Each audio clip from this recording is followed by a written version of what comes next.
Hey, and welcome to episode lucky number 13 of the Go Wildly podcast. And buckle up, because this one is coming at you live from the Rogue River, Mother Rogue herself. Yep, you're going to hear the wind on this one, and you're going to hear some rapids, and maybe even a bird squawking at us for interrupting its lunch.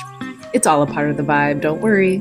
So treat the background noise like sound effects from Mother Nature herself, because that's what it is. Today we have somebody very, very special on, Paris Iha. She's a mental health counselor, coach, and clinical herbalist who basically fuses therapy with play, adventure, and a deep connection to nature and her Ryukin heritage.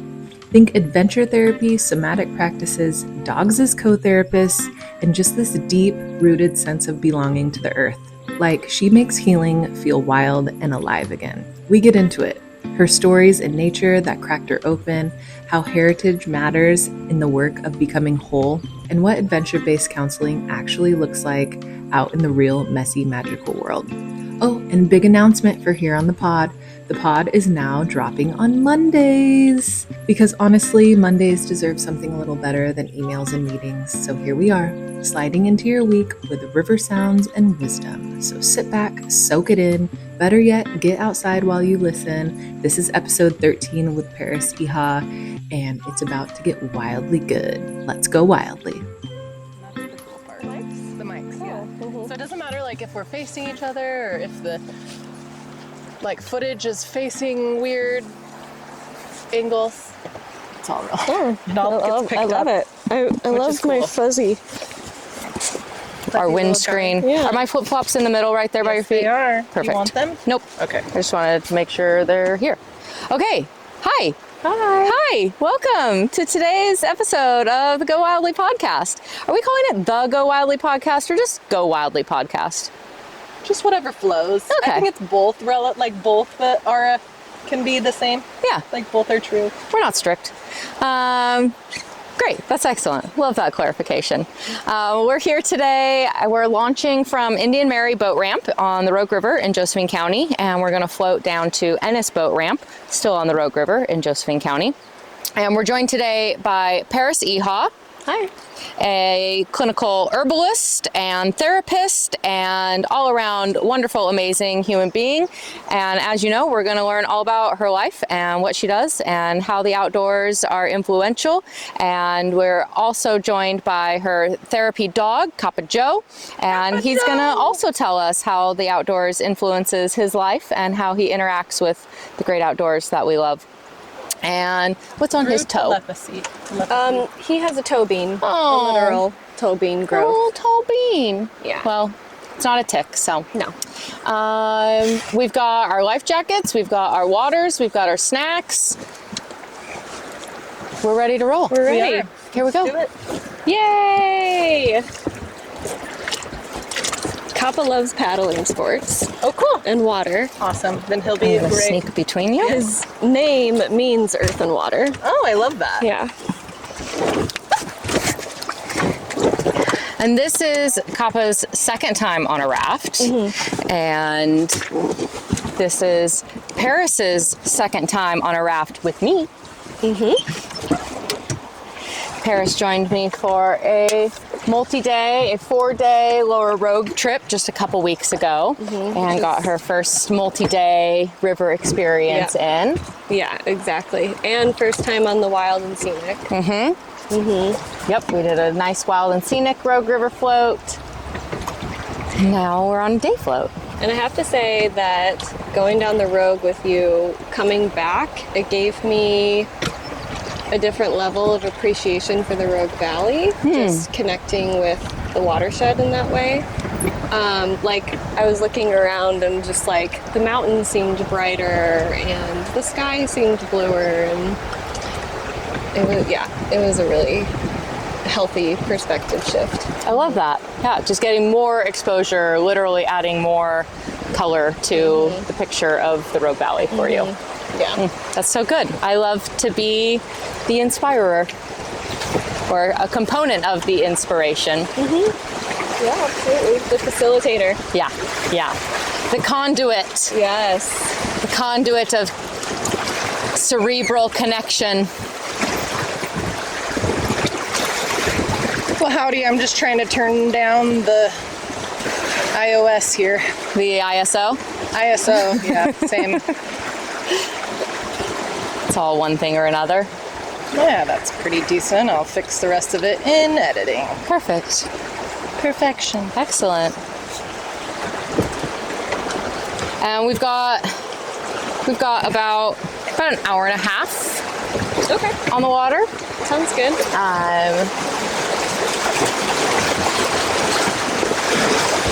Just want to make sure you're all set. I am. Great. Hi. Perfect. There she is. There she is.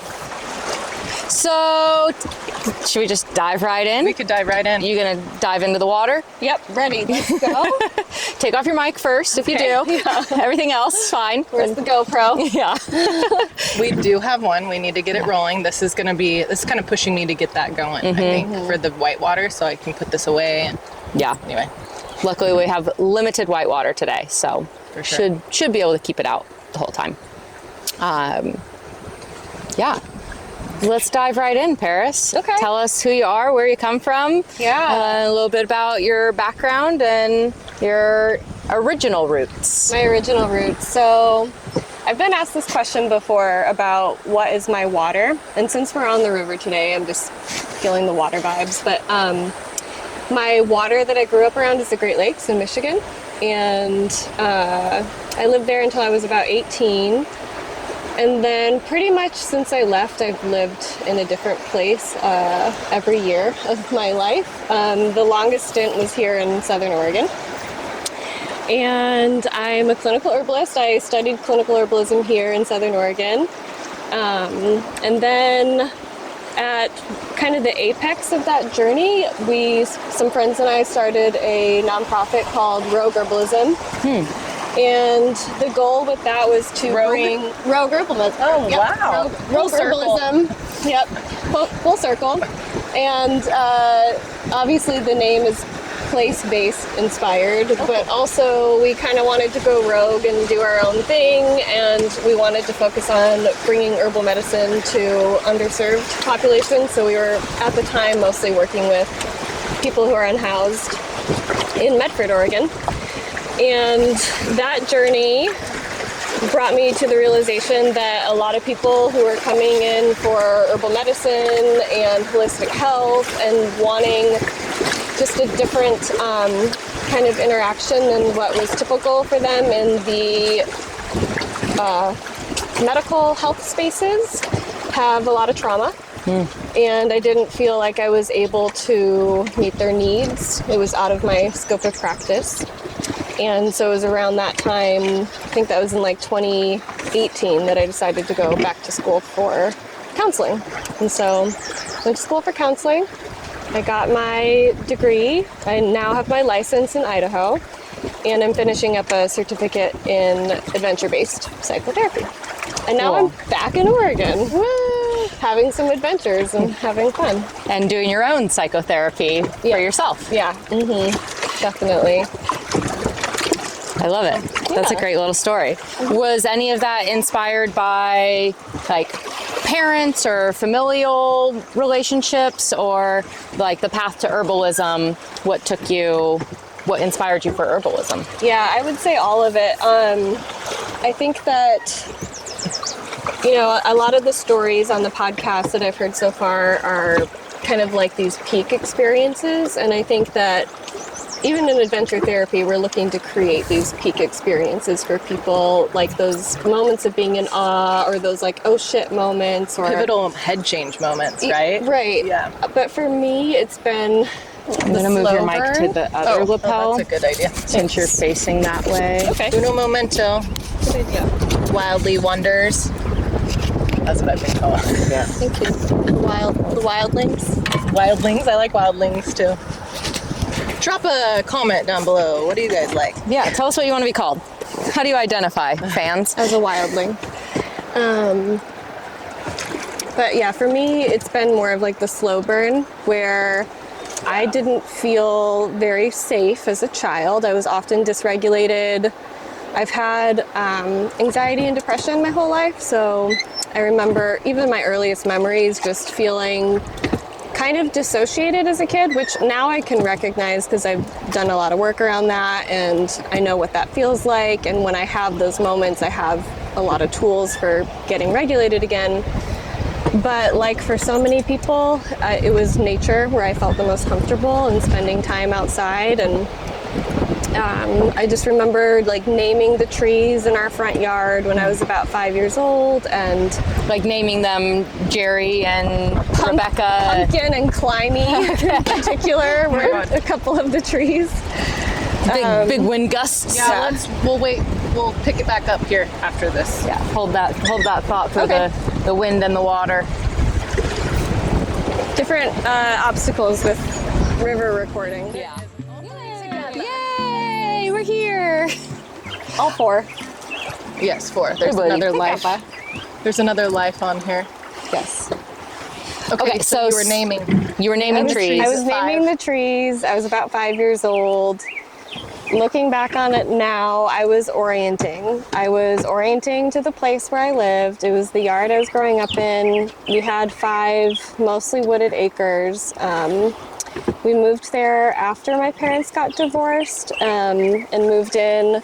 Initially, this was before this man became my stepdad, Mike, but he basically let my mom and my sister and I move into the house, into his home, and he moved out temporarily and was staying with family because we needed a place to stay.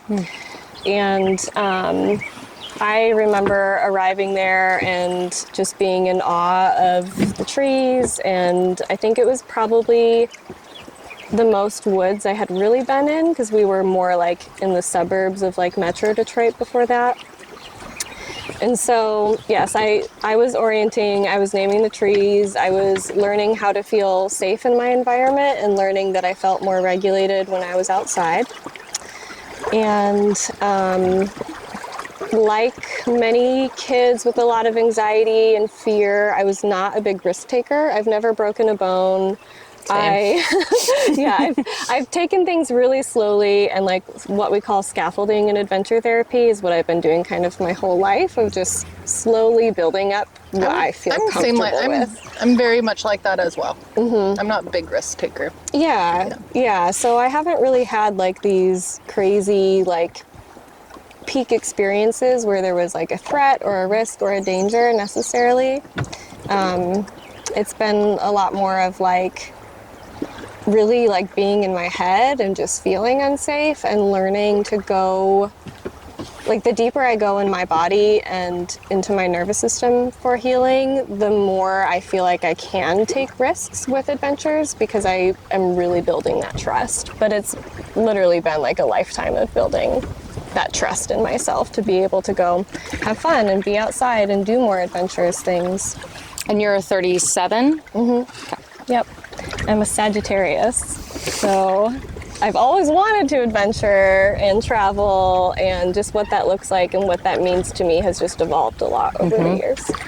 Mm-hmm. That's great. Yeah. It's good to recognize those things and move through it. Mm-hmm. I love that. Yeah. Sagittarius, they're known for adventure. Yeah. That would make sense. I know a few that are. My dad's a Sagittarius. Yeah. Mm-hmm. He's very much an adventure seeker.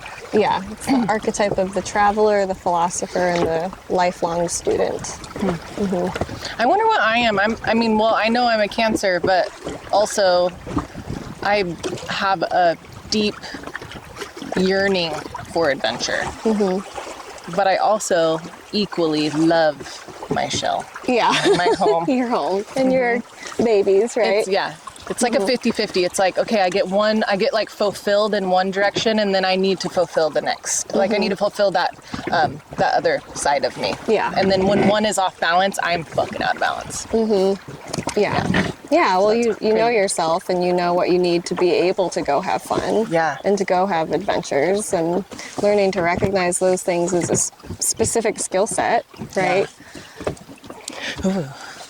We went deep quick. I love that. Yeah, so I knew Paris would be a good one because there's no shallow with Paris. It's all depth. It's all depth. Yeah. I do like to go deep. It is my natural inclination, which is also why I ended up in the therapist seat, I think, too. That's typically where I like to go with conversations and with myself and my journey. And I struggled a lot with small talk. I still kind of do. You just want to dive I deep. I do. Let's move past the small talk. Dive in deep. Yeah. I love that. Yeah. But also, I think I do that weird, but I probably do it in a really weird way. I'm a weirdo when it comes to this. I don't know. Anyway, I love it. I love hearing that. Different tools for digging in and making people expose themselves, but in a like hopefully safe and supported way, not Always. not like I'm just gonna slice into you and see how your guts spill out, but let's unravel. Only to certain people. Yeah. unless that's what you're into. Yeah. Tell us about adventure therapy. Yeah, tell us more about that. Tell us everything. We want to know everything. Tell you everything. Everything's relevant, and we want depth. Okay. Yeah, what is that? What is it? So- And you're the star of the show today. Okay. And like, what direction should we take it in? Adventure is anything outside of your comfort zone. Okay. That's a good place to start. What just happened? My boat tag flapped. I thought it was a fish for a second too. I was excited. The wind. I thought it the was wind this adjusted shutting my off. permit tag. I mean, I don't want to spend too much time talking about just adventure therapy because there's a lot of great podcasts that explore that topic. Since adventure therapy is part of you and your story, it is still relevant to give a little synopsis of what it is, what it entails, how people could get into it if that's the kind of therapy that they're looking for. Yeah, absolutely. So it's anything outside of your comfort zone technically. Classically, what it has looked like is a lot of like wilderness therapy, like treks, adventures, like backcountry experiences. But it as a field has evolved a lot and it's still evolving, where a lot of it is based off of more of the experiential education model, where we're using these types of experiences or nature-based experiences to kind of speak to whatever part of us is looking for some kind of healing, or to bring out a part of ourselves that's relevant to the therapeutic goals. So if you're somebody who is struggling with anxiety, like, that's a good theme to stay on. That's where my personal experience is. And you're having an experience out in nature that is anxiety provoking, then you have something kind of tangible to work with whoever your facilitator or your person is there with you. So that could be like jumping off of a rock or swimming in water that you can't see the bottom. Or just, it could just be, this is a group therapeutic experience, and being in a group is anxiety provoking for me. I'm not comfortable with water, and I'm out on the water, and the only way off this boat is through the, it could be anything. It just depends on that person.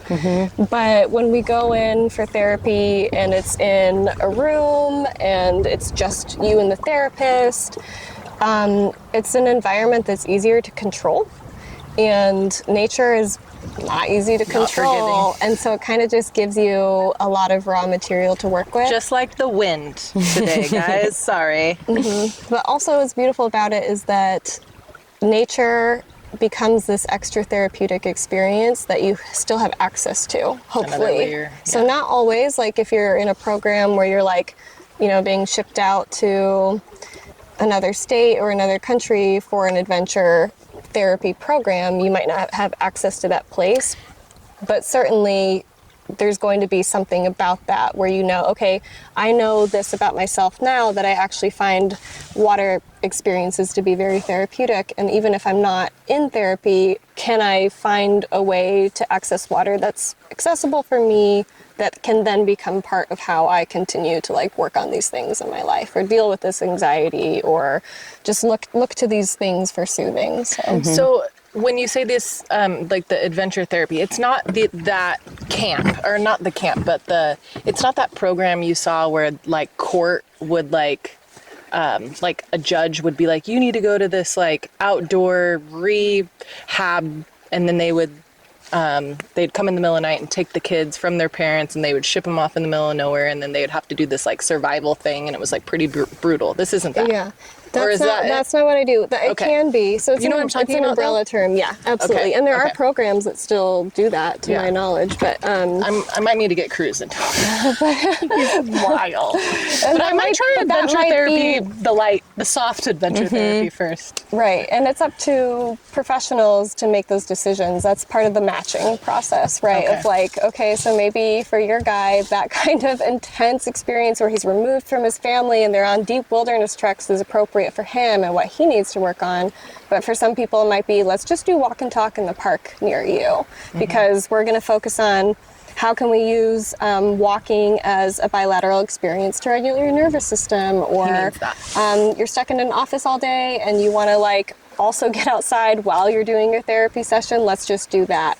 Let's orient to the sounds of the birds. Let's name the trees in the park and just build those extra therapeutic relationships that you can continue to revisit. How long do these visits last? Because my son does go to a therapy inside, of course, in a little office, which he's bouncing off the walls because he's like ODD, ADHD, like he's just all over the place. But also, it's only like 50 minutes long, and I'm always like right at that like 40 to 45 minute spot, he starts to open up and he starts to like acclimate to the situation. And I'm always like, if we just had a 2-hour session every other week, I feel like would be more beneficial to him to really like open up, dig in and stuff. Is he doing that because he knows the session is almost over?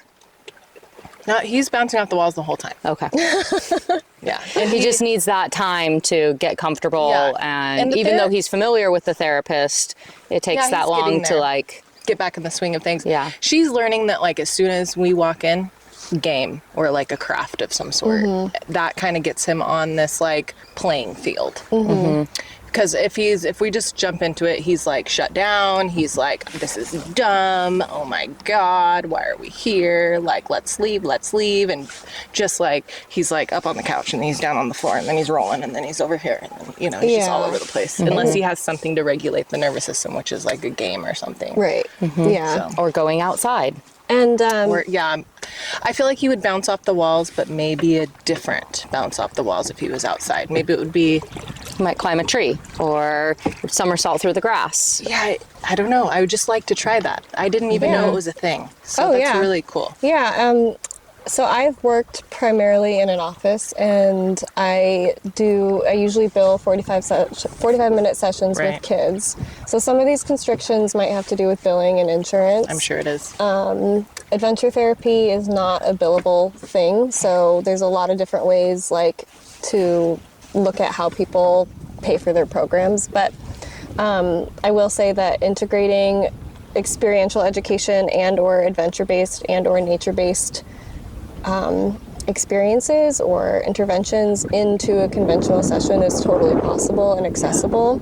And also, I would do things where we would do like a scavenger hunt. So I would have there's a pre-printed list, and we would just go outside and walk the perimeter of the building with parents' permission to get them outside and get them orienting to the neighborhood, getting them using their senses. So it would be like a sensory scavenger hunt.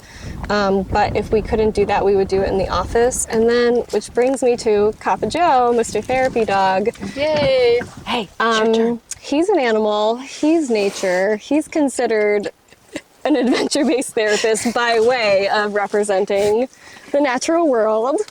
Hey, it's your turn. He's there with you? Come on. Yeah, he's there with me when we're in the office, and kind of similar to going outside or out of the office where there's less predictability. An animal is slightly less predictable, especially with kids interacting with him. And so he's been an amazing way to bring the nature into the office because he's very intact with his instincts. He's very intact with his emotions. That's primarily how he's always using his senses, and he's modeling how to use his senses. And so we will focus on him and what he's doing in terms of interactions with the kids sometimes. It's a great way for me to focus on like positive feedback for the kids too. We're like, oh wow, you're being so gentle with Kappa, or like, I notice you're really respecting his boundaries right now. And so we get to just reinforce really positive things and not just be like, hey, you're bouncing off the walls. Hey, you're mad, you're angry, right? Kids don't necessarily want or need to process that way. Actually, adults don't necessarily want or need to process in that way either. And so setting up interactions for them where like one, Kappa's there and he's just this like immediate rapport builder. Like so many people love dogs and animals. I think a lot of people with trauma love dogs and animals. And so it's like as soon as they see the dog, they like me better. Good. They're like, oh, she's got a dog. She's got to be a reasonable human being at least, even though she's a therapist. Like my son would be, I keep relating to my son because we're in that like mode right now. So please excuse that if you don't want to hear it. But if there was a dog in the room, it would calm him. It would distract him in a positive manner instead of like bouncing off the walls. Right. Like, so I can totally. I actually am really good at focusing when something's interesting and engaging, like a dog or a puppy. So now we get to talk about like, what does it feel like when you feel focused? Why is this easier for you to focus on? And just get to focus. And how good that feels to be regulated and calm and attuned to something and not be in the panic mode in your brain of just, this does feel nice. This is a state that I want to practice being able to be in more. When you know that feeling, it's so appealing, nice rhyme, to come back to that as often as possible and as quickly as possible. Yeah, absolutely. And you're right too. It's like as soon as they see him, he's like the de-escalation master. So we also, where I was working, we had a crisis center. And so kids would come in where they were just very, very escalated with behaviors, or sometimes it was internal. And the parents too, if there was like a conflict happening at home or whatever, bringing their kids in. And it's like as soon as everybody sees the dog, it's just like kind of takes things down a notch, and there's something to focus on, there's something to talk about. There's an energy just disruptor, like for the positive. For the positive, for sure. Just kind of cuts that, cuts the cheese, cuts the tension. Yeah, totally. And then for me, as an experiential therapist, I have sort of a framework for approaching, the experience that they're having, that I'm seeing them have with Kappa, with the dog. So that way I can kind of bring it back to like, what's the goal for this session? We've got 45 minutes. The goal is not just to play with a dog, right? So how can we make this, it's inherently therapeutic, I think, obviously, working with animals, being on a river. There's, things about it that are therapeutic and beneficial.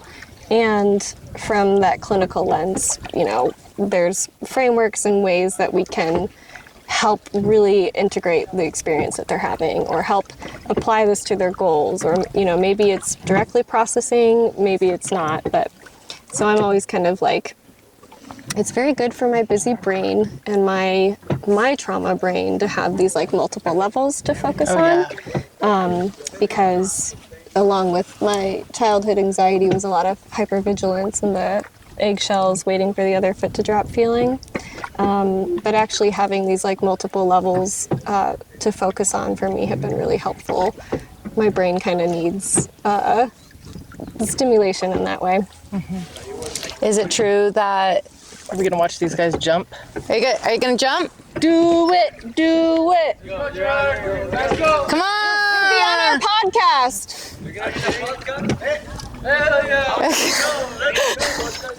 Don't worry, we can't see your face. Are you doing at the same time? Who's gonna give you a backflip? Oh, okay. Safety first. I'm not doing backflip, okay? Okay. We want you to be safe. Okay. Oh, we said 3, 2. Wait, I said 2, 1.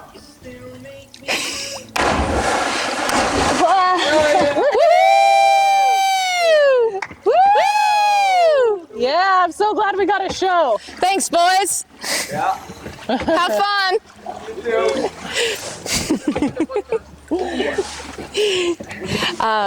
So there's a go wildly. Go wildly. Thank you. You can find us on YouTube. The name of the channel? Go wildly. Go wildly. Like you're going wild. All right. Lee. Thank you. Hi. I think there's a, what's the right word? I want to say rumor, but rumor is not the right word. But that therapists are the ones who need the therapy the most. And they get into therapy because they're essentially trying to heal themselves, cure themselves, figure out what their own needs and problems are. Would you relate to that or agree to that or see evidence of that? Yeah, 100%. And I don't think it's necessarily a bad thing. I think it can be a good thing. I think about this with addictions therapy a lot, and how I know people who are in recovery or recovered, and like, they make awesome addiction therapists. They can really relate. They have so much empathy. And also, I have a lot of family with addiction, and so I just think about their experiences trying to relate to people who hadn't been through it, and they're like, fuck you know about. Yeah. So I think that it's a great tool for empathy, and if it's not integrated, if you haven't done work to regulate your nervous system, and it's ongoing, it's not just like, I did not show up, I still don't show up as a counselor fully healed by any means, but I would say that the draw isn't just for those in-depth conversations. It is like this craving for knowledge about how to heal. Because do we ever get fully healed? I don't believe that that's even desirable. Yeah. Even if we could. Because damage or injuries continue to happen throughout life. So it's just, we're healing from something of the past and getting tools for future challenges, and then applying those to the future and continuing to say, okay, well, here's a new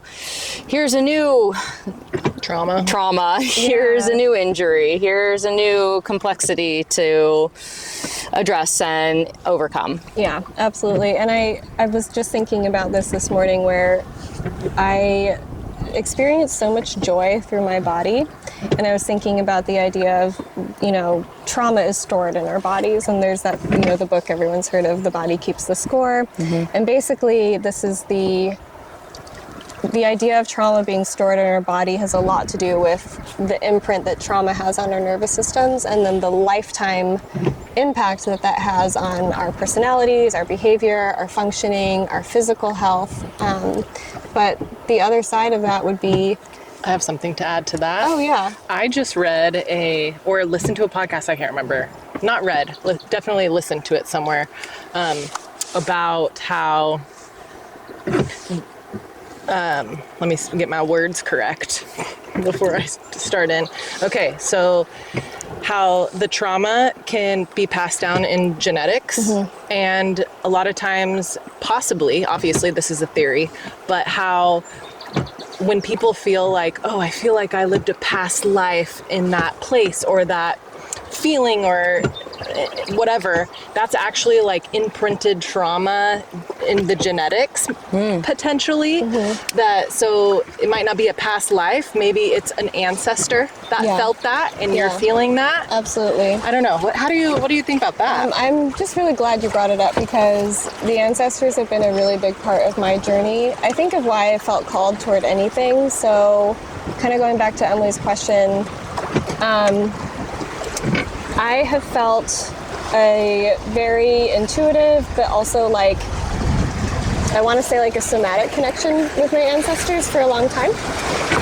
And I at least feel like they've been talking to me for a long time, asking for me, not for healing, but just to like kind of go where I feel drawn to, which has ended up being a very healing journey.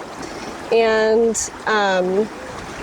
I would say that, kind of on that line of thought I was on before, our bodies and our trauma are also where we are holding on to a lot of intergenerational resilience. There's a lot of, it's not just the way that we cope with trauma and deal with it, but it's also like, a killer sense of humor, or like for some people it is like that desire to get out and have these like maybe high cortisol experiences in nature, but if they can approach it and do it in a way that reflects healing for them, then that's not a negative impact of trauma. And those are the parts of yourself that you don't necessarily want to surpass or to let go of, right? They're still part of you. They're part of your story.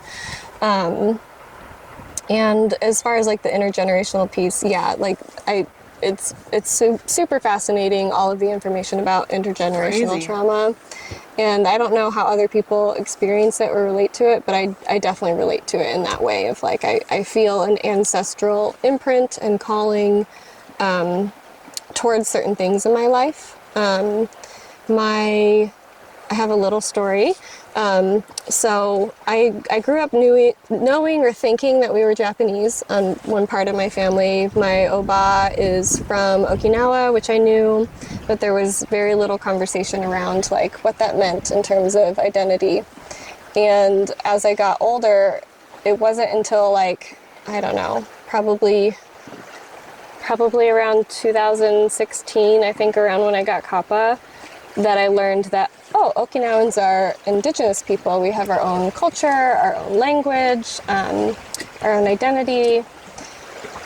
But I felt like I almost kind of knew because I just had this intuitive draw to learn and to seek out that information. And I only found it because I was like digging around, looking for more info. And I just had this gut feeling that there's some missing information.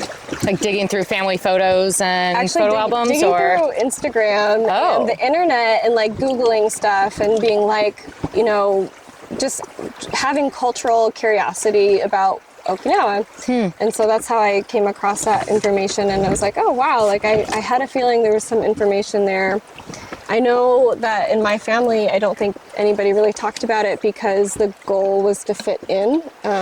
So when my oba moved here with my grandfather, who she met on the military base in Okinawa, they were not accepted by his family. There were a lot of kids making racist comments and things like that towards my dad, and they have this joke on that side of my family that they were all born looking Asian and then became white. And it's a joke, but it's also kind of just the sad reality of like everyone just wanted to fit in and to not be seen for that part of ourselves and that part of our family history.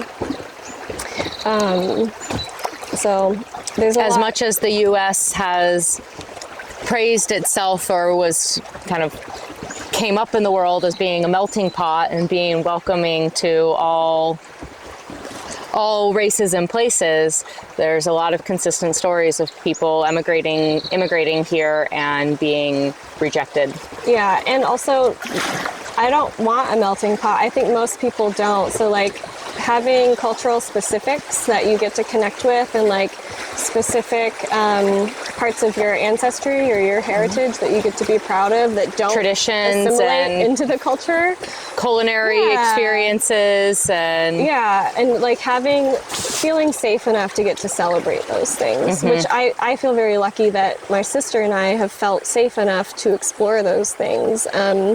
So there was one year her and I, it's like, is this the story? This is back to the story, yeah. So her and I, it was Hallows Eve, it was Samhain, so the veils were thin, and her and I were doing a card reading, and I just told her, I was like, Paige, I really feel like our ancestors want us to learn more about who they are and where we came from. I was like, I feel like that's like our mission, like we have to do that. And then it was just later that year that I found this woman on Instagram who was doing shibori dyeing and indigo dyeing and some other traditions that were like, she's Okinawan, she's like 3rd or 4th generation in her family to do this art. And then fast forward, it was like 3 years later, Paige and I were at a workshop with this woman and learning about the Ryukyu Ai, which is the Ryukyu Kingdom is what was Okinawa before it was I guess colonized by Japan. That's probably the best word for it. It was like under Japan, and then it was under American military rule, and now it's under Japan again. But historically, it was the Ryukyu Kingdom, and so we were studying the Ryukyu Ai indigo and learning with her. And the workshop was being held at this cultural center where these Okinawan elders, these obas, had been coming together so that they would have other people to just speak their language with. And so we were sitting around listening to them speak Uchi Noguchi, which is sort of the umbrella language, native language for Okinawans. That's the cutest name for a language. Uchinachu is where we're from, Okinawa, Uchinachu. So Okinawa is a Japanese name or word, but Uchina is where we're from, and I'm Uchinachu. But also there's other ways to say it, like Luchu. Yeah, there's a lot of languages and a lot of words, and a lot of history there, but yeah, it's a very cute word. It's very cute. And we were listening to them speak and interact and just have this freedom and this safety to engage in culture and language and friendship. And kind of going back to that trauma piece, there's this physical feeling of not having had that I still feel at times. I feel this well of sadness and grief. Growing up, my primary emotion that I would feel was grief, just all the time. Like a little girl, like I didn't have a word for grief until I was probably a teenager. Wow. And I didn't have a way to describe that experience until I was almost an adult. I would watch Moana and I would just bawl because I was just like, there's something more out there. Like, what is it? What's going on? And then we got to have this experience, just kind of being immersed, not only in some of the cultural specifics of part of our heritage, my sister and I, but also with women who seem to have gotten to have a very different experience from what my Oba had coming to the States and from what my family had. And it was a corrective experience. Like, I physically felt different after that day, and a lot of the grief was around this feeling of not belonging. And I still struggle with that. You righted that ship. Yeah. For your like line, like Yeah. your lineage, like you righted that, like you got back on course. Yeah, totally. It was Moana being like, I know everyone's telling me not to listen to the ancestors and not to travel and to seek out this thing and to stay safe and comfortable with what we know, but I'm going to go anyway because I can feel that. It felt like that. It felt like, we had to go out of our comfort zone. Traveling, her and I both deal with a lot of anxiety. Your sister or Moana? My sister and I. And we were in a city traveling to like go have this experience, which was just challenging for me. It still is being in a city. But we knew that we had to like seek this out and give it a try. Because we don't grow in our comfort zone. We do have to move outside our comfort zone to learn anything, really, and then go back to the rooted, comfortable place to apply those lessons. And that trip was an adventure. And kind of going back to the whole adventure therapy thing, it's not just getting out of your comfort zone, but it's having an experience. It's having a way for your body to be able to pick up on all of these cues, like hearing the language, touching the indigo, touching the fabric, being around multiple generations of Okinawan people, and getting to just have all the emotions that were a part of that. And also it followed, the parts of a story, the parts of a journey where we left our comfortable homes, we went to a new city, we had this peak experience, and then we got to come back and integrate some of that. So That's cool. Yeah. I like that a lot. Real quick, wind. You are my bitch lover. I mean, if we're sailing on a ship, we need that wind to direct our course and move us along. And bitch lover. But lover also. Have you not, like, Wedding Crashers? Do we need to have a movie night? We always need to have a movie night. Okay. It's Have been a you while seen since Wedding I've seen Wedding Crashers? Crashers. Yeah, But not in a long time. I'll find you. I'll find you. Yeah, for real. she's the girlfriend, right? Yeah. Death, you are my bitch lover. I remember At least the wind's brief. It's Isn't strong, but it's brief. crab cakes and football. That's what Maryland does. Yeah. I'm pretty sure that's Wedding Crashers. That sounds right. Vince Vaughn. Yeah. Oh, he's good. Yeah. Love a Vince Vaughn. That's so rad. I was going to yeah. ask you, did your sister experience the same kind of like Now I'm gonna childhood. Hold on a moment, guys. pointing down. I want it pointing up. Yeah, like the same anxiety, trauma. Just like was it something environmental that you guys that happened and you both experienced I kind of skipped over it a lot, but and you don't have to talk about it if you don't want to. But. Here's all the trauma. Here's all the tea. T with a capital T. Yeah. So intergenerational trauma on both sides of my lineage, I would say. I mean, for sure, I know my Oba had an alcoholic father who was not around. But she was about 4 or 5 during the Battle of Okinawa. She hid in a cave with her sister from the soldiers. They were told that Americans were going to kill them, you know, other worse things. But in fact, there was also a lot of like abuses happening on behalf of the Japanese military. So a lot of Okinawans were kind of caught between. And then after the war, the island was decimated. So she grew up, you know, in a time period where she remembers like begging the American military for food, and it was survival. How old? She was 4 or 5 when this was happening? During the battle, Okay. yeah.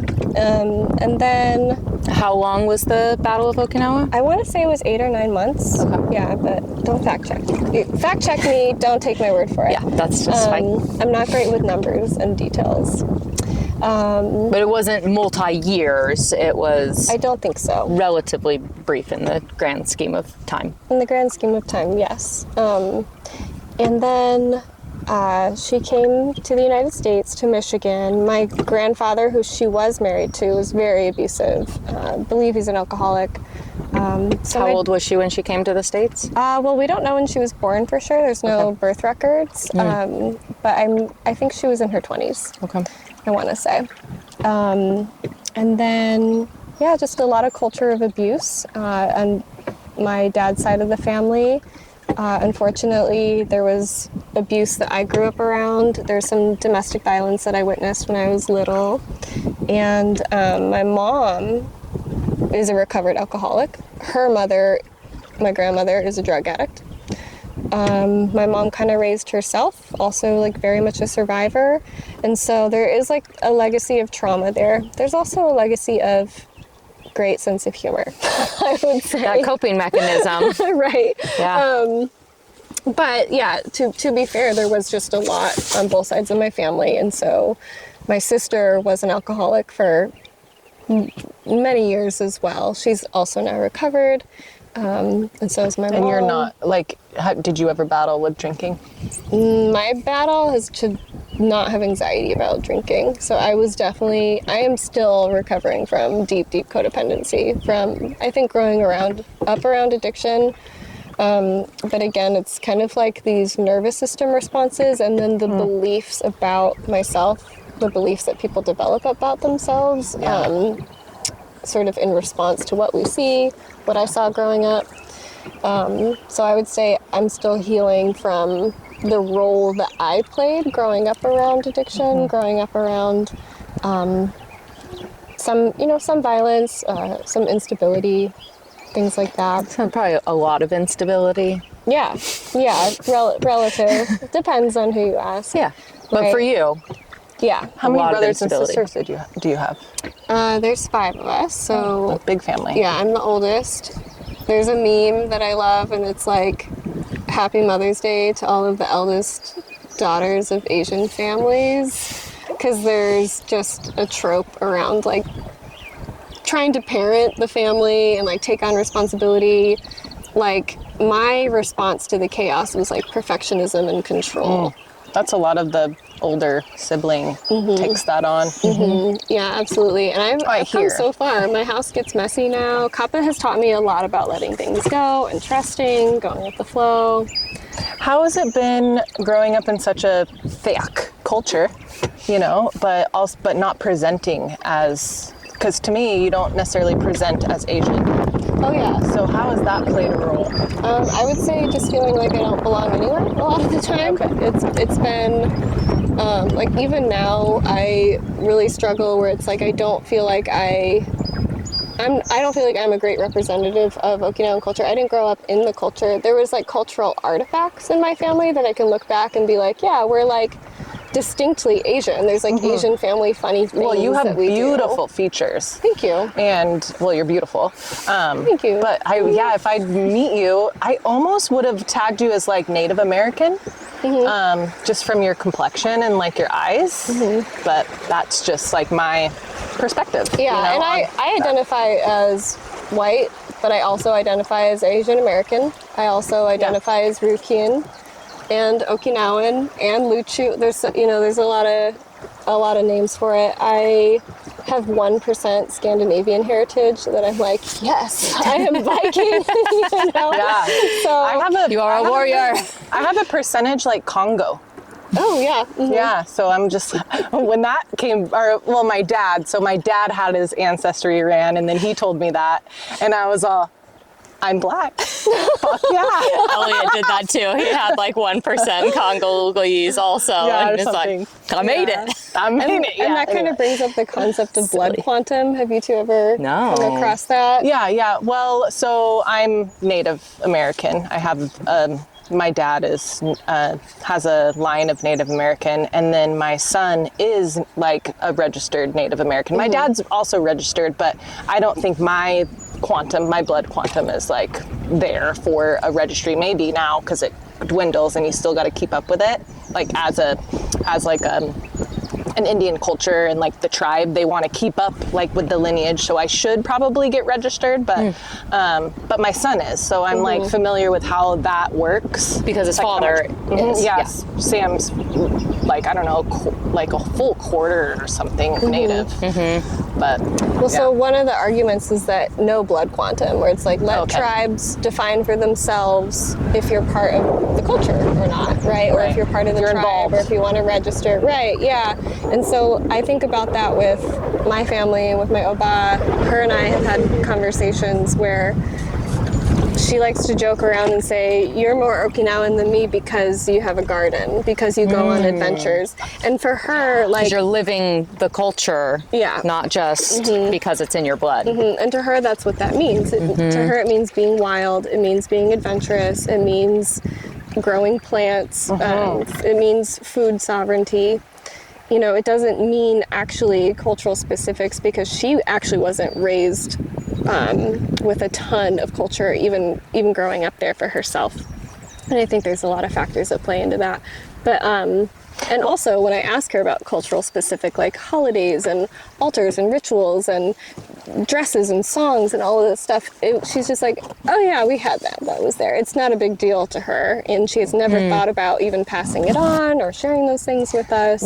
I feel like there's that like almost silent generation is like that. It's like they didn't really they didn't take notice. Not that she didn't take notice. They weren't allowed it to. Wasn't, maybe that. It was cultural erasure. And they had to integrate into American culture. And that meant not speaking your language, not practicing traditions, not eating for the culture, but eating American food, speaking American English, participating in American holiday traditions. Which is about survival too. It's like we want to survive, and if we're going to survive, we're going to assimilate. And that even happened in Okinawa.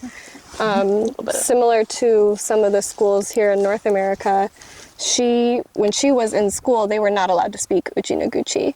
And if you did, you got in trouble. You had to speak Japanese. You had to learn to read and write in Japanese. So I just take from what my mom. So like, if my mom had a rich culture, I just take my personality of my mother. Love her. She's got a big heart. But if she did have a thiak culture, it would go. Yes, culture. It would go by the wayside, because she's just that. She's just got like breezy, simple, nonchalant. She would not take it. You know, it wouldn't be absorbed. It wouldn't be noticed, because she's just living her life. So that's kind of what I meant of like, maybe, because I'm just thinking about how my mom would act. My dad's the opposite. He's like, yeah, hold on to that shit. But anyway, I wonder if there's a little bit of that of like, Oh yeah, definitely. We're just more, you know, I don't want to say woke, but like we're more keen, we're more noticing. Yeah, and it's totally a Not- different context too. Right. Right. So like not only Totally. was she punished for speaking her native language at one point, but then, you know, she moved to the United Shitty. States and there was like multiple levels of survival in her life that she was navigating. Those things were way more Heavy. important than, you know, reconnecting with her roots. But for my sister and I, again, it's like we have this relative amount of safety and this opportunity like to do our nervous system work. Her and I are Yes. not in a place where we have to be focused on Survival. survival. And I would say that for a lot of my mother's life, I think she had to. I think my dad probably felt that way. My Oba certainly. And we also recognize that we're in cultural diaspora. So there's a... What is that? I've never heard of that before. It's basically like... I can guess, but... many Uchinachu leaving the island and going to other places for a new life and a new home. A lot of Okinawans immigrated to Hawaii. I think there's quite a few in South America. I want to say Brazil. But anyway, we're all over the place, and a lot of people left. There's it's almost like a trope of like a generation of women that met men on the American military base, married, and then left and went and had families elsewhere. And so the diaspora is this community of people who are all over globally, doing our best to connect with the culture, but also continue culture in a way that's new and fresh and like has adapted to the fact that like a lot of us are mixed and a lot of us didn't grow up in the culture, or we don't have immediate like cultural groups or centers to connect with. And so what does that look like when it changes? And it kind of goes back to that identity question. No. The water's moving away from the rock. Let's see. Oh, and Emily called it. knows. She called it. Emily's the little... We might hit this little Whisper. grass because it's going to peel us back in, but it's going to push us back out again. Grass, Kappa. Kappa loves grass. We good. Has that got a good view? I mean, it's both of your beautiful faces. This beautiful day. Have you gotten a video of the beautiful rested dog? Yeah, I got a bunch of him. Oh, good. Yeah. He's That's so chilling. interesting. I'm really So glad relaxed. that you're like digging into that again. Like I hardly know you, but like that's so cool. Yeah. And just so wonderful to like, I'm very much like that. I don't give myself the time to dig into like my native culture or even dig into like anywhere else. Like I know got some German and my mom's French and like some other things. And I don't have time to dig into it. I would love to one day dig into it, but that's really special. It's really inspiring. Yeah. I'm like, maybe I should do a little bit more. Maybe I should read some more books that my dad recommends.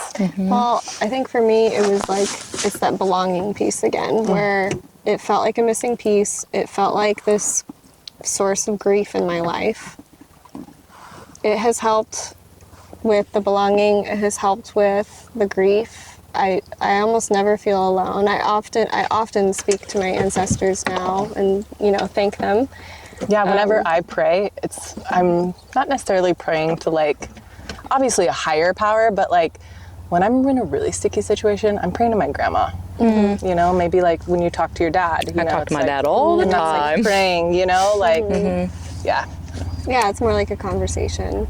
And like, can you imagine like not having those conversations with your dad, or like, that's how I feel about the ancestors that I never even met. It's like not having that sense of continuity in my life. Like, no wonder I felt so alone. And I wasn't having my needs met by my parents when I was little. Sorry, Mom and Dad, if you listen to this. I love you guys. You met many of my needs, and there was a lot going on. I don't hold it against them, but I feel like it's part of my healing now to recognize that there's certain needs that were not met for me in childhood. And now as an adult, I'm finding creative ways to meet those needs. I'm learning to co-regulate my nervous system with a dog. Many years before I felt like I could do it with a person. And learning to co-regulate with nature, because that's easier and safer than people who can be scary. with my ancestors, and I feel like now I'm really starting to get to lean into my human relationships even more. Like, yes, family's always been there, especially my siblings, I would say, but you know, human relationships can just be really complex and like bring up the very things that we're trying to heal, which is great in some ways, but like also I'm learning that I don't have to put myself in triggering situations to heal my triggers, and that being around safety and learning to feel safe and scaffolding my nervous system to feel more and more and more safe in the places that I want to heal in, that's what I'm leaning into now. And that was also what I loved about herbal medicine, was that it was how I was orienting to the places around me in a way that was like, I'm not only am I orienting, but like these plants could save my life if I was out here.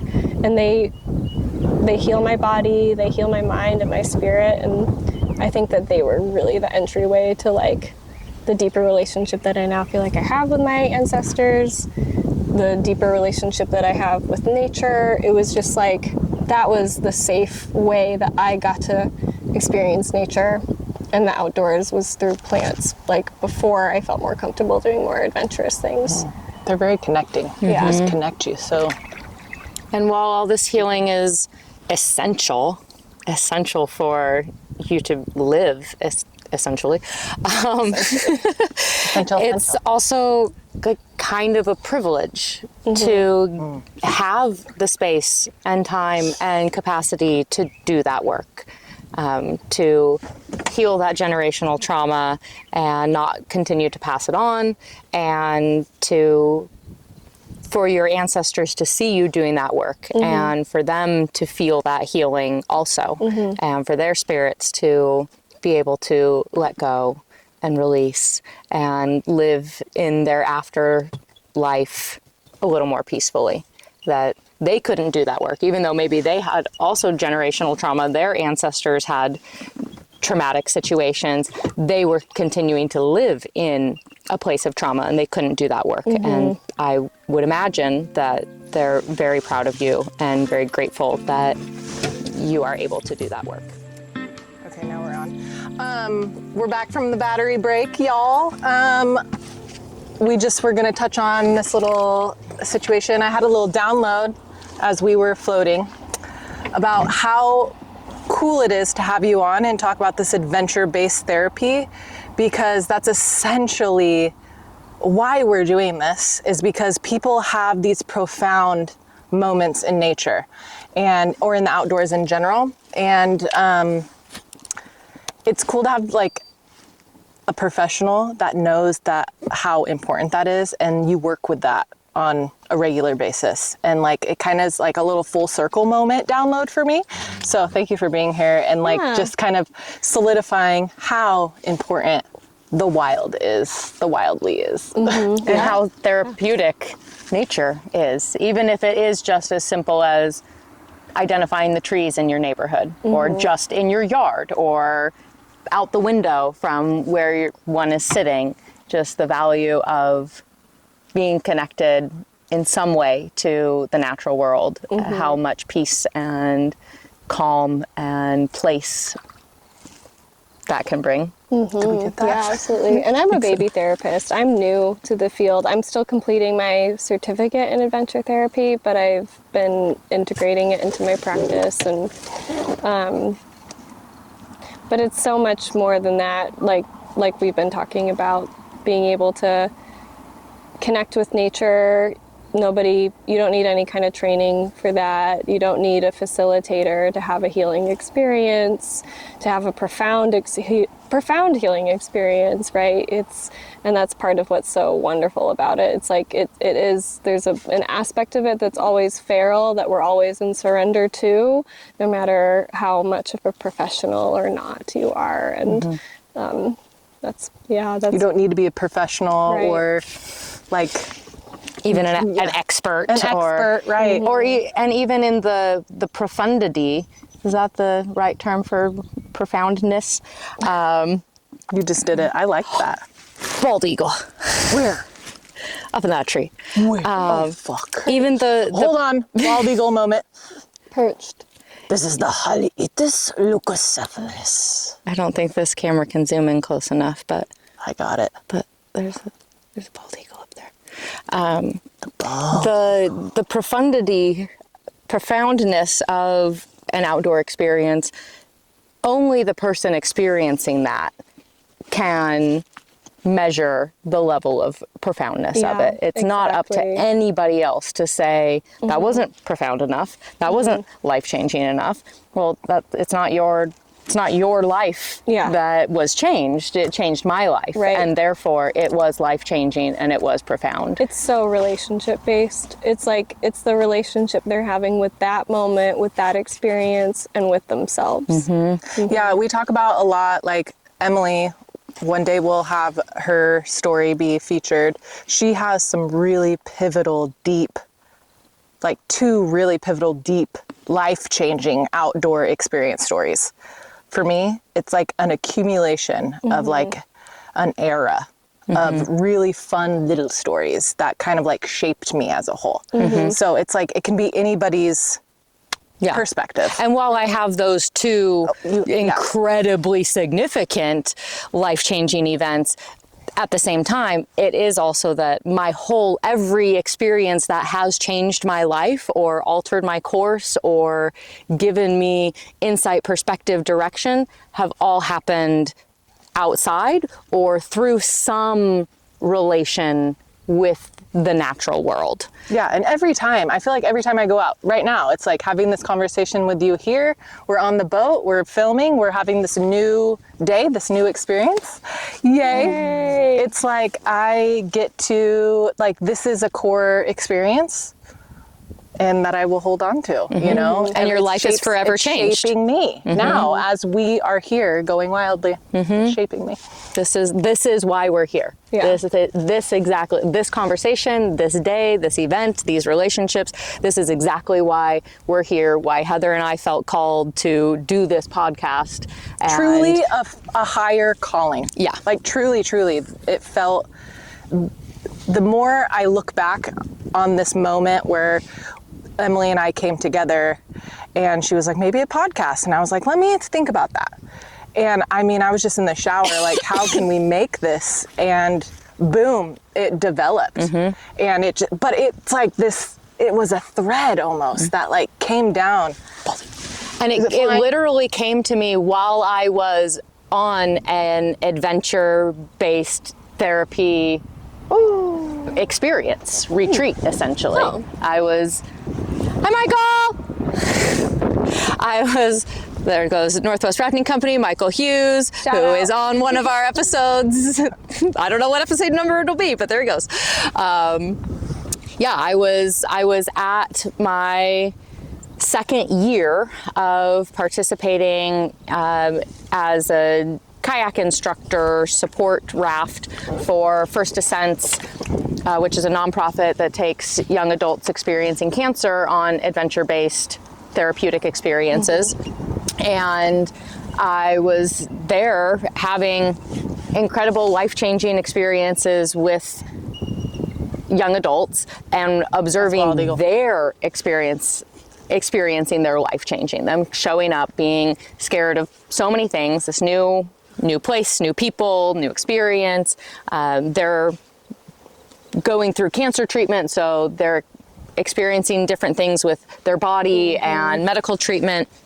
And the stories that I was hearing and getting to be part of, and the moments that were changing their lives really showed me that that was something I needed to tap into more. And there was so much potential there, and there were so many, every single person has a story and a life experience that is unique and profound and worth sharing and worth hearing. And hearing those people's stories changed my life. Yeah. And I carry them with me everywhere I go. Literally, nobody has ever asked, which is kind of blows me away. But these ties... I have.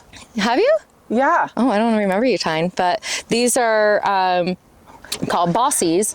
And it's I believe, like a Nepalese tradition. I couldn't speak totally rightly on it, so I'm not going to, but every first descents week, we stand in a circle at the end of the week and energetically choose somebody that we feel called to share a bossy with. And we tie each other's bossies and we tell them essentially how amazing they are and how much spending time that week changed our lives, and then we carry them with us everywhere we go. Yeah, you didn't tell me the backstory. You just said that those are first descent. Like you get them on the first descent trips. Yeah, That's all. It's like a culmination, tying up of the time that we spent together, and then carrying it with us. And I only have 4 people tied here, but They're connected. Who are they connected to? Yeah, they're connected also to other people, and there's 20 something of us in this circle, and while I'm only tied to 1 or 2, we're all still sharing that experience, and we all get to come back together, and we like stay connected over the years. And I know that if I was ever in a place where any one of them lived, we'd see each other and it would be amazing. So back to the main character of this episode. Yes, you full and circle Papa Joe. Yeah, thank you for being here and providing us with this full circle moment and realization that it's people like you that are making us. It was calling my name. Sorry, Heather's smacked my booty. He's calling. It was. I had to. It was like your shorts were eating, or your ass was eating your shorts, and I just had to do it. Oh, thank you. I'm flattered. Okay.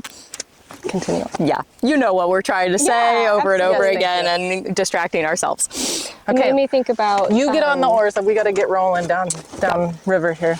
And let Paris reclaim the spotlight. The stories of the people that are connected through your bracelet, the healing stories, and what we were talking about before the battery died, the battery break. I know you used the word privilege, and I really like to actively reframe that idea of privilege, just because I think healing is a right. I very much subscribe to the belief that we have an innate desire to heal and towards growth.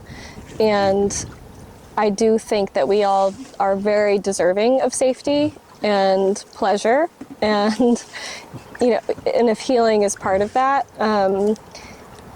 I also like to not think of healing as being like the sole focus. Like, I think it should also be other things and having fun and enjoying our lives.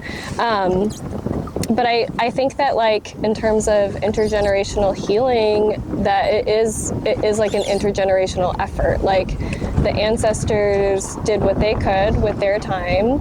We have downstream wind right now, and that is a blessing. That is a blessing. The ancestors are saying thank you down the river. We're on the right track. For reframing that. Yeah, and that I don't feel like I don't know. Maybe this is a personality thing, but I don't feel like it's just me at all. Like how you're, part of your healing was witnessing the stories of these other people. I feel that way about living ancestors and past ancestors in my life, where it's like I feel like we're very much in collaboration, even with our individual healing, and that we all have a right to that. And I think it's kind of quantum too, like you were saying, where it's like the ancestors who have passed are maybe also getting to benefit and enjoy from what they get to see in these lifetimes.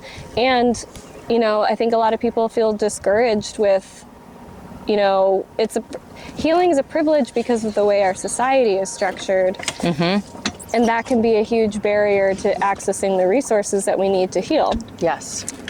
And if we look at it as a multi-generational process, and we think about our children and our children's children, or even just the people, I work with kids, I don't have my own kids, but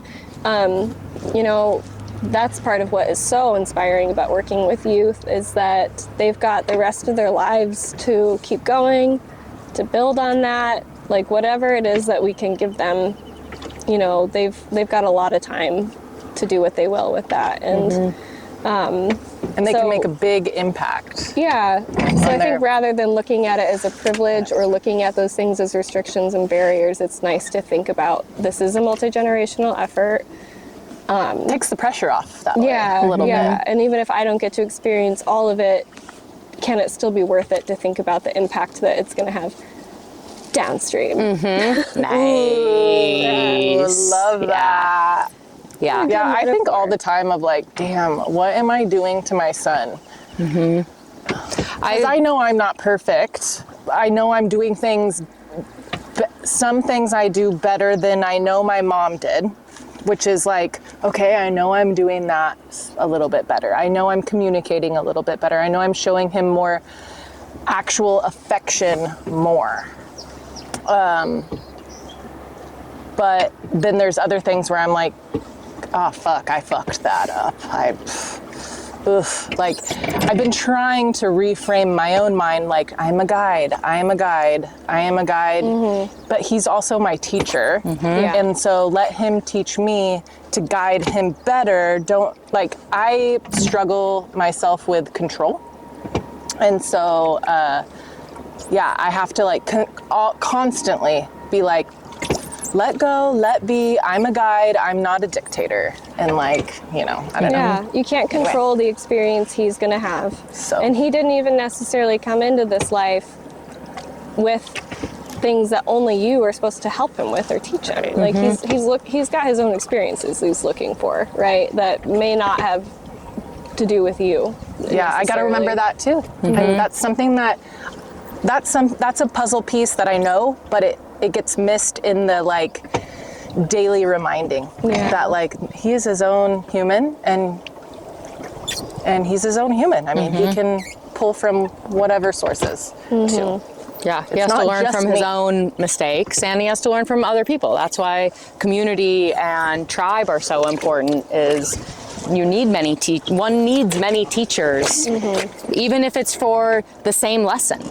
And he needs his own relationships too that are going to fill in those gaps, right? You can't be everything to everyone. You can't be everything to your Can't be everything to one person. Yeah, I'm trying to also doing the whole, like, I hope he sees how hard I'm striving for my goals and how hard I work. And like, I hope he sees that. It's a weird seeing because a lot of times I'm just on my phone, which, yes, I do doom scroll, but it's more, most of the time, I am working on my phone in some capacity. Anyway, I have some guilt or something around that, shame, I don't know, just associated with my kids are seeing me on my phone a lot.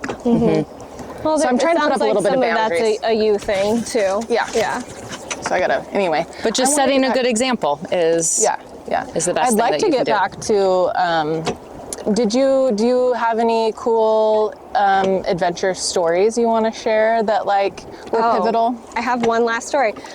So Emily asked, what's the one indispensable tool that you bring on you, on your person for adventures, right? That's the question. Mine is a firearm. And First one who has said that. Cool. And a female. I would say before that is situational awareness and water, of course. But if I'm going out, especially solo or just my sister and I have a baby dog to protect. So I have a 9mm handgun, and I bring it with me most of the time. And I felt sort of self-conscious about it for a long time because I was like, feels unnecessary, it's heavy, I'm bringing it backpacking, I hope to never use it, that sort of thing. But then one day, my sister Paige and I were on a trip, and we went to a hot springs in a pretty remote area in Idaho that you have to hike into. It's a short hike, but it was just her and I and Kappa. And on the way in, we saw a guy walking. We were in our campsite, which was like pulled back away from the trail. And we saw this guy walking up to the hot springs with his pants down, like his butt was hanging out. And we were like, that's weird. It's a hot day, but that's bizarre. And then we hiked up to the springs and we were having a great time. And he was there? He was there way up the hill, but naked, standing there kind of flaunting. And we were like, all right, we're not going to go up to the further springs. We're going to stay down here. Okay. But, you know, he was like clearly standing over the edge with his wang out, just like, okay, we see you, dude. Posturing. Yeah, like no one cares. And then it was dusk, and her and I hiked out with Kappa. We were hiking back to our campsite. Just you two and then the guy. We're the only ones, and Kappa. There were a few other people at the springs. Okay. Just giving that context. But it was just Paige and I hiking out with Kappa at dusk to go back to our campsite. And a different man caught up with us from behind, and he was like, hey, did one of you leave your shoes back there? And we both had our shoes on. We were like, no. He's like, oh, I saw some sandals, which I had seen a pair of sandals up there too, so I didn't think too much of it. But then he continued to talk to us about just kind of other random things. Seemed like a friendly guy. Didn't think twice about it. He mentioned the other naked dude and how weird that is. We were like, yeah, that's super weird. And then we were like, okay, well, have a safe night. We peeled off to our campground off the trail, and he continued down the trail. And then moments later, he comes back, walks into our campground, walks over to me, which I was like in the middle of trying to change out of my suit. So I was still covered, but I was like in a vulnerable position. And he proceeded to tell us that there was a bear on the trail up ahead. And I was like, okay, well, thank you so much for letting us know. We're good, thank you. And he was like, yeah, I think I'm gonna like try to walk around, just kind of talking, but he's like looking around at our campsite, at our stuff, and he asks me, do you have a firearm? And I said, yeah. And he said, oh, okay. He's like, so are you guys good then? I was like, yeah, we're good. Are you good? And he's like, yeah, I'm fine. So he left. We didn't see him again. Now it's nighttime, and Paige and I start our fire at the campsite, and we were talking, and we were like, there's no bear. And I think that this guy was maybe trying to suss us out, and we were going to get abducted. We were like, there's two scenarios. There's either a bear in camp, which is fine and we're prepared for, or someone was trying to abduct us and was trying to figure out how vulnerable we were. And so The classic bear or man yeah scenario. exactly. And thankfully I did have my firearm with me, because if we hadn't, we were 3 hours from home, we were kind of in the middle of nowhere. I wouldn't have felt safe to stay with my sister and my dog in the campground overnight, just the two of us. I didn't sleep all night. How was it? His energy was off? His energy was off. Yeah. I can usually But it was vibe just that. he was being intrusive and asking questions and Weird, unnecessary. in either way, whether it was a bear or a man, I was glad that I had my firearm with me. Right. So now I don't question it, and now I just bring it, and trafficking is a thing. Hell yeah, it is. Kappa's ready to get off the boat. Damn. Wow, that is, funny you should say that, Paris, because I just had a friend send me the concealed carry handgun experiential course to me this morning. Wow. And we were talking about this maybe like two or three episodes ago about that it could be Larry. worth our while to, Yeah, so I since mentioned we're out adventuring solo, women, to have a little bit extra. I mentioned that on our trail work day that we just had to Sierra, and she's like, I've been meaning to do that too. I just have Larry, so he's got all that stuff, and so I've never needed, but she goes solo backpacking a lot, quite frequently, and I guess I should quite frequently, and so he sent that shit to me this morning. Oh, so good. it's funny that you should reinforce that. I think the universe might be telling me, like, Heather, get that. It's not a bad idea. Get that. Again, fact check me on this, but what I've heard as far as the statistics go with trafficking is that a group of 3 or more people is safer, but it's oftentimes women with their children who get targeted because they're very vulnerable. Yeah. Good to be aware of. I know a lot of women who have those crazy, pivotal outdoor experience stories that involve being like running away from a man in the woods, or Here, we can set it you up. know, a group of guys trying to abduct her while she was out on a trail run by herself. And I've heard too many stories to not have a line of take it defense for seriously. yourself. Yeah, not because of course we want to continue to experience these outdoor wilderness places freely and joyfully and safely. Emily, you want to sit in your spot if we're Sure. going to sit and like kind of... And not wanting to live in fear or hesitation. And so anything that we can do to have a line of defense, have safety, have protection, and know that we've got ourselves will make accessing places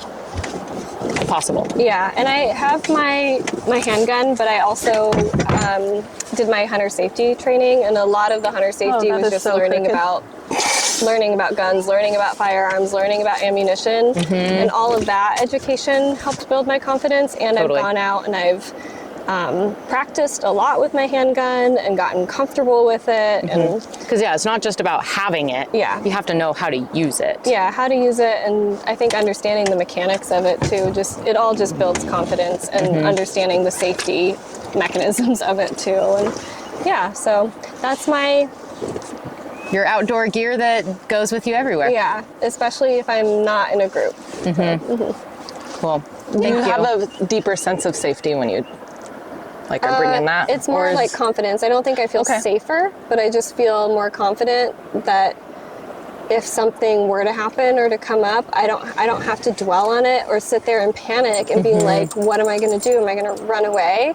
Am I going to spray my can of bear spray while I'm in my tent if someone approaches my tent, or even if a bear approaches my tent and all I have is bear spray and I'm going to spray myself too? Like,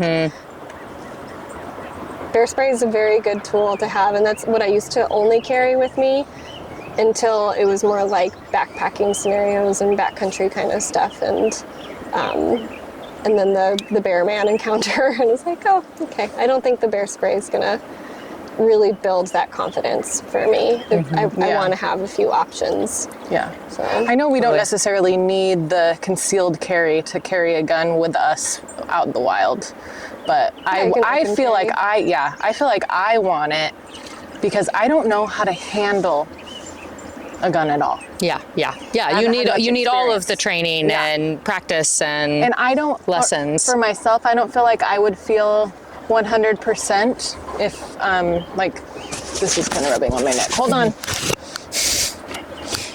another microphone reposition. How many times will we do that? Little tally in the corner. We can add that, can't we? We can add like a microphone reposition counter. you don't want to be freaking out in a situation and then pull out a gun if you're totally freaked out. You don't know how to. That's not gun safety, right? Gun safety, again, practicing so that you feel comfortable around firearms and with your firearm and confident having it on you, confident using it. And I don't think I would feel like fully confident unless I know the ins and outs of that machine.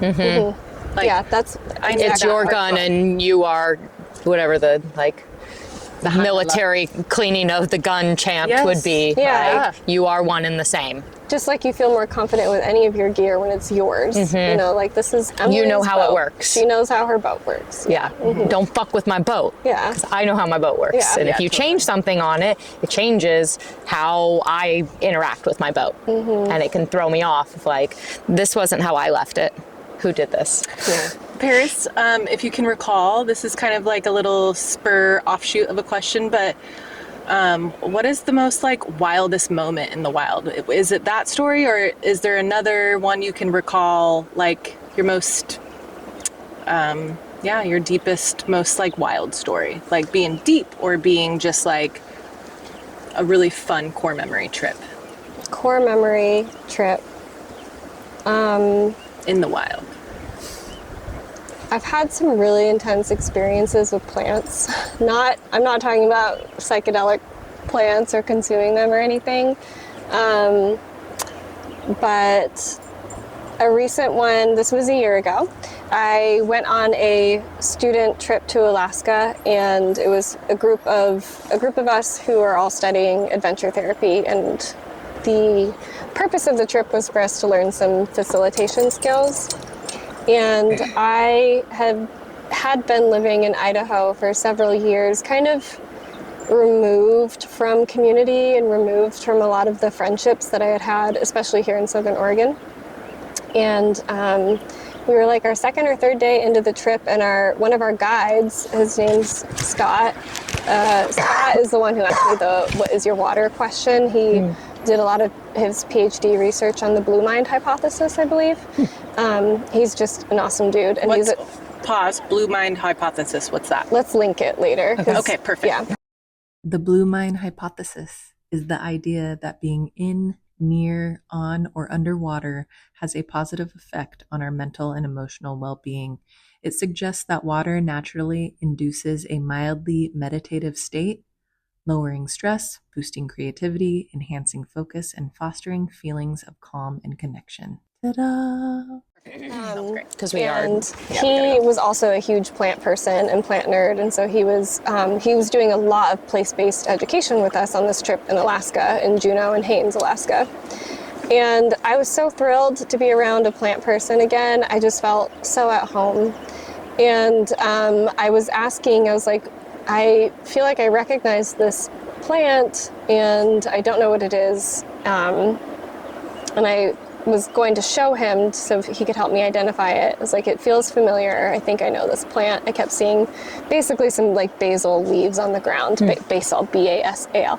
And then we come around a corner, and it was like the outlet of a river. It was like all silty and beautiful. And we come around this corner, and there's like the mountains and the ocean and this plant in bloom, and it was shooting star. And I was like, I know you, shooting star, from here in Southern Oregon. And I looked back at Scott, and he saw me recognize the plant that I had been looking for, and he saw me seeing that plant, and I just fell to my knees. I just started crying and bawling because I just felt, it was the first time I had felt really seen in a while. And I really feel like the plants facilitate experiences like that for us. Like, I needed to feel seen, I needed to feel a sense of community, I needed to feel that belonging, and all of those things just kind of like lined up in that moment for me to access that. For you.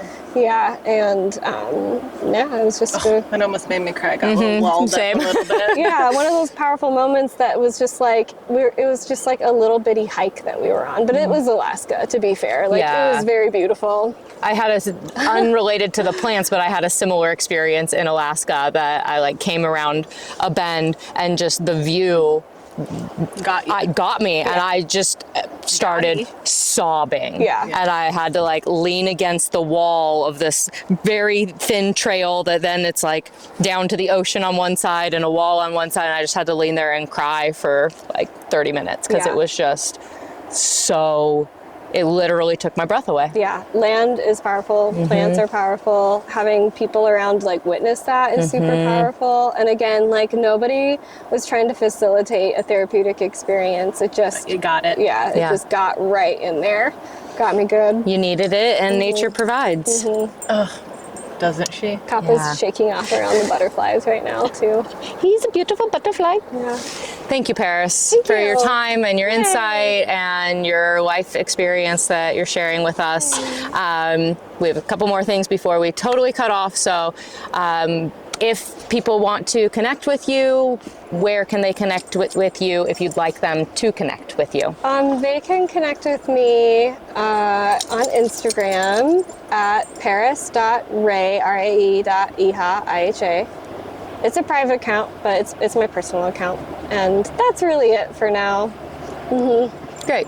If they wanted to become your client and have you as their therapist, is that something that could they access you through a professional avenue? So there's a little bit of gray area there with like referrals and counseling ethics and stuff. So I don't know that would be appropriate. Cool. But I do offer coaching, and so that would be an alternative way to connect that would maybe be more appropriate in terms of it being like a very personal podcast and like personal connection, and also that like if they listen to your podcast they might be a friend of a friend and therefore I should not be their therapist 100%. kind of thing, but coaching would be an option. And so I would say just find me on Instagram, or I have hellotherapistparis@gmail.com. Cool. Thank you. Amazing. Yeah. And See her in the wild. yeah. And catch me outside. literally catch us outside. And then we do a deep squat. Oh, is that how we end the show? Uh-huh. Oh, We'll great. do one over Yeah. here, like in or you know on the I love boat. my Or on the boat. deep squats. Okay. We can do a deep squat, and then Oh my God. and then we should probably hug. Feels like what a about hugging the end. remembering question, real quick. Oh yeah, I was like, there's You're something else upset here, with but I'm yourself. just gonna roll with it. What's our remembering question? When you become an ancestor who has moved on, how would you like to be remembered? When I become an ancestor, I want to just be felt through the bodies of those that are still here after me. Maybe they could look at a plant and just feel something and feel like some continuity and some belonging in their lives. That's me, bitch. That's I'm me. here. I'm here. That tickle is me. That breeze in the cottonwoods, reminding you that you belong. That's me. Cool. Yeah. I like that. And mostly I want them to be like, she was a good dog mom. Cool. So you don't think you'll have children? I don't think I don't know. I don't Yeah. know. It's always been a no for me, but it could happen. Just curious. Yeah. The ancestors want you to, from what really I've heard. They would really like that. Yeah, we didn't even touch on Paris's cycle Yeah, your knowledge. We'll have to get her on a. You can just see my ass right here. Sorry, guys. We'll do a We'll do a part two. sex ed and cycles only. Yeah. Part 2. Awesome. Maybe that'll be a hot tub hot take. That might be an Oh, hot easier tub hot take. That sounds cool. In Yeah. the hot seat. Yeah, in the hot. Well, in the hot sun. Let's do a hug. okay. Okay. Let's do it. I'm gonna take my life jacket off guys. so I can Yeah, me too. feel the hug better. Take it off. Take it off. We're just gonna do a quick naked hug. This is where it becomes R-rated. This is why we stopped doing the interviews on the Your river. vehicle is not here. It's probably over there. Okay. Yeah, it should be over there. Yay! Thank you. Thank you both. Thank you. It's such a lovely way to get to know you both better too. I loved it. I'll never forget. This is going in the memory of Spank Bank. Fuck yeah! You're gonna be thinking Nature about Spank Bank. All right, Wildly Wonders, that's a wrap. Thank you for hanging out with us on the Go Wildly podcast. Seriously, your ears, your energy, your vibe, they mean the world. And hey, the pod is usually going to drop on Mondays. But let's be real, sometimes it's Tuesday, and sometimes life be lifin', and the river calls louder than our calendar, baby. We out there adventuring. Either way, we'll show up in your feed with stories that make you want to lace up your boots or paddle out. So please go ahead and do all the things: like, share, comment, subscribe, smash the buttons, click all the bells, throw us a bone on YouTube, and come play with us on socials. That's how our little adventure family grows. Now quit staring at your phone or whatever you're doing and go jump in a river, touch a tree, climb a tree, howl at the moon, or whatever gets you out there. Until next time, stay feral, stay curious, and for the love of dirt, go wildly. We're gonna meet you out there. Toodaloo.